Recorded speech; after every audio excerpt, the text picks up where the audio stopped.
আমি এখন হাঁটছি পৃথিবীর সব থেকে গরিব গ্রামে। ভাবতে পারেন গ্রামটা বোধহয় একদমই গরিব, গ্রামের মানুষরা বোধহয় একদমই অসহায়, টাকা পয়সা নেই। আসলে কিন্তু বিষয়টা ঠিক তার উল্টো।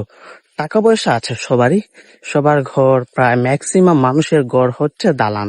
তবে এই গ্রামে নেই কোনো রাস্তাঘাট, নেই ভালো শিক্ষা প্রতিষ্ঠান, নেই চিকিৎসার কোনো মাধ্যম। তবে আছে শুধু কাদা, কাদা, কাদা। কাদা ছাড়া এই গ্রামে কোনো কিছুই আপনি পাবেন না আপনার মন মতো করে। আমি গ্রামের নাম বলবো না, নাম আপনারাই বলে যায়েন এই গ্রামটা কোন গ্রাম হতে পারে।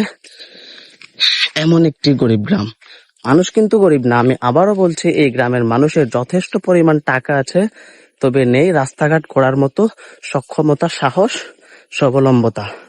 তবে আমি আশা করি খুব শীঘ্রই এই রাস্তাটা হবে। আর এই রাস্তাটা এমন হওয়ার পেছনে কিন্তু এই গ্রামের কিছু সংখ্যক মানুষের হাত রয়েছে, সবার না, আবার কিছু সংখ্যক।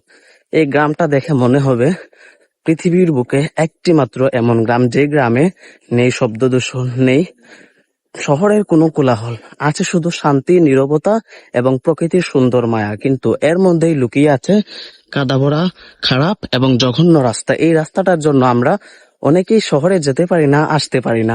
আসার জন্য, যাওয়ার জন্য কাদা মাখতে হয় পায়ে। আসবেন আপনি খুব সুন্দরভাবে নবাবজাদা হয়ে, কিন্তু গ্রামে প্রবেশ করার মাত্রই আপনি একদম কাদা ভর্তি, একদম শেষ হয়ে যাবেন। এটা আসলে আমাদের গ্রামেরই কিছু মানুষের ক্ষতির ফল্ট, এবং সবার না, এটা কিছু মানুষের জন্য।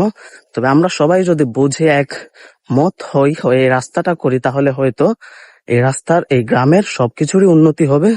তবে আমি আবারও বলছি, এই গ্রাম গরিব না, গরিব এই গ্রামের রাস্তাঘাট, এই গ্রামের কিছু মানুষের মন মানসিকতা। আমার এই ভিডিওতে আপনারা দয়া করে বাজে কমেন্ট করবেন না, কারণ এটাই বাস্তব। হয়তো অনেকেই এখন আমাকে ভুল বুঝবেন, but I don't care, it's a truth. And আমি সবসময় সত্যি কথা বলতে পছন্দ করি। ভিডিওটি ভালো লাগলে লাইক, কমেন্ট, শেয়ার করবেন, না করলে কোনো কিছু করার নেই, কারণ এটাই বাস্তব। এই গ্রাম পৃথিবীর সব থেকে গরিব গ্রামের মধ্যে একটি।